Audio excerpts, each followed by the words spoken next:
आपने पुरानी कथाओं में इन ऋषि मुनियों को पढ़ा, देखा या सुना तो जरूर होगा, जिनके पास अद्भुत एवं अलौकिक शक्तियां थीं, जो आम इंसान की समझ से परे है। ऐसे में आपके दिमाग में ये सवाल जरूर आया होगा कि उनके पास ऐसा क्या था कि उन्हें सुख और दुख बराबर लगता था। वो किसी को वरदान भी देते थे तो वो सच हो जाता था, और श्राप देते थे तो भी सच हो जाता था। तो दोस्तों, मैं बता दूं वह ऐसा क्यों कर पाते थे। वह अपनी 7 इंद्रियों को काबू में कर लेते थे। जी हाँ, यानी कि अपने 7 चक्रों को, जिससे कि एक साधारण मनुष्य के अंदर भी असाधारण शक्तियाँ आ जाती हैं। तब वह एक आम इंसान नहीं रहता, वह एक विद्य पुरुष बन जाता है। तो आइए मिलकर जानते हैं इन 7 चक्रों के बारे में और शुरू करते हैं आज का हमारे ये खास वीडियो। तो दोस्तों, जैसा कि मुझे पता है कि मेरे को ये वीडियो डालने में बहुत देर हो चुकी है, पर दोस्तों आप अपना सपोर्ट मेरे साथ ऐसे ही बनाए रखें। So keep supporting me guys. So I am Fact Baba and you are watching Fact Vij.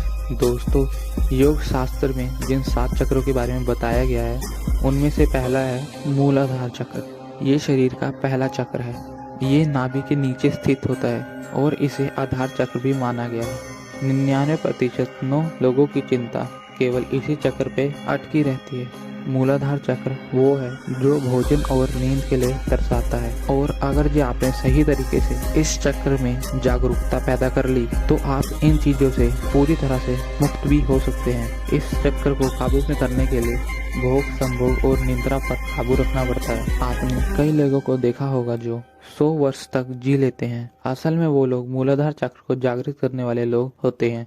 और अगर आपके अंदर भी ये चक्र जागृत हो गया तो आपके अंदर भी वीरता का भाव आ जाएगा। और वैसे भी सिद्धियां प्राप्त करने के लिए निर्भय होना भी जरूरी है, जिसमें दूसरा है स्वादिष्ठान चक्र। ये चक्र जनेंद्रिय से 4 उंगली ऊपर स्थित होता है। अगर आपकी ऊर्जा इस चक्र में सक्रिय है तो आपके जीवन में मौज मस्ती एवं मनोरंजन की प्रधानता होगी। आप बहुत ही सुखों का भरपूर मजा लेने के प्रयाग में होंगे और आप जीवन में हर चीज का लुत्फ उठाएंगे। जीवन में मनोरंजन जरूरी है, पर उसकी आदत नहीं। जरूरत से ज्यादा मनोरंजन भी आदमी की अवेंता को प्रभावित करता है। फिल्म सच्ची नहीं होती, लेकिन उससे जुड़कर जो आप महसूस करते हैं वो कुछ वक्त के लिए आपको सच ही लगने लगता है, जिसका मतलब होता है आप उस फिल्म में पूरी तरीके से डूब चुके थे।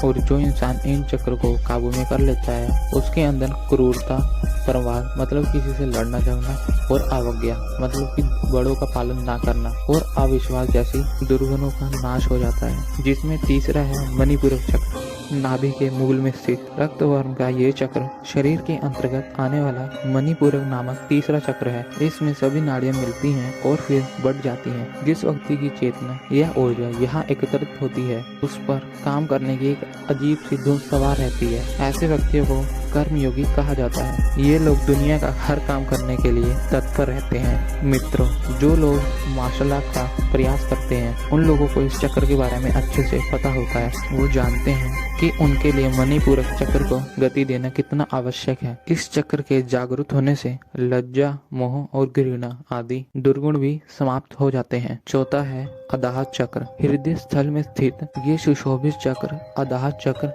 चक्र कहलाता है। अगर आपकी ऊर्जा अदाहत में सक्रिय है तो आप एक सृजनशील व्यक्ति होंगे। हर समय आप कुछ न कुछ नया करने की सोचते होंगे। मतलब आपका मन रचनात्मक क्रियाओं में बहुत लगता होगा। आप एक महान चित्रकार, महान कवि या महान गायक बन सकते हैं। और यही नहीं दोस्तों, अगर जो कोई व्यक्ति अनाहत पर महारत हासिल कर लेता है तो वह अलग अलग ध्वनियां सुनने में भी सक्षम हो जाता है। अब दोस्तों, ऐसे लोग जिन्होंने अनाहत चक्र पर महारत हासिल कर रखी हो, दुर्लभ ही देखने को मिलते हैं। दोस्तों, पांचवा है विशुद्ध चक्र। ये हमारे शरीर के ऊपरी भाग, ये हमारे शरीर के गले में ऊपरी स्तर पर और हमारे स्वर केंद्र में स्थित होता है। हमारे कंठ में सरस्वती माता का स्थान माना गया है, जहाँ विशुद्ध चक्र है। सामान्य तौर पर यदि आपकी ऊर्जा इस चक्र के आसपास एकत्रित हो तो आप अधिक शक्तिशाली होंगे। कंठ में संयम रखने अथवा ध्यान लगाने से ये चक्र जागृत होने लगता है, और इसके जागृत होने पर 16 कलाओं और 16 विभूतियों का ज्ञान हो जाता है। इतना ही नहीं, जो इंसान इस चक्र को जागृत कर लेता है वो अपनी भूख प्यास को रोक सकता है। और उसको वाणी की सिद्धि प्राप्त हो जाती है। अब नेक्स्ट है आज्ञा चक्र। अब यदि आपकी ऊर्जा आज्ञा में सक्रिय है या फिर आज्ञा तक यदि आप पहुंच गए हैं तो इसका मतलब है कि आप भौतिक स्तर पर सिद्धि पा ली है। भौतिक सिद्धि आपको शांति देने के काम में आती है। आपके अनुभव्य भले ही वास्तविक ना हो, परंतु यदि भी आपको भौतिक सिद्धि प्राप्त हुई है तो वह आपके अंदर एक स्थिरता लाने का काम करती है। आपके आसपास चाहे कुछ भी हो रहा हो या फिर कैसी भी परिस्थितियां हो, उससे कोई फर्क नहीं पड़ता। यानी कि इसके जागृत होने पर कोई भी पुरुष सिद्ध पुरुष की श्रेणी में आ जाता है। और दोस्तों, आज का 7वां और आखिरी चक्र है सहस्त्रार चक्र। एक बार यदि इंसान की ऊर्जा सहस्त्रार चक्र तक पहुंच जाती है तो वह आदमी आनंद से इधर उधर झूमने लगता है। अगर आप बिना किसी कारण के ही आनंद में झूमते हैं तो इसका मतलब है कि आपकी ऊर्जा ने उसको चरम शिखर तक छू लिया है। इसको जागृत कर लेने का अर्थ हुआ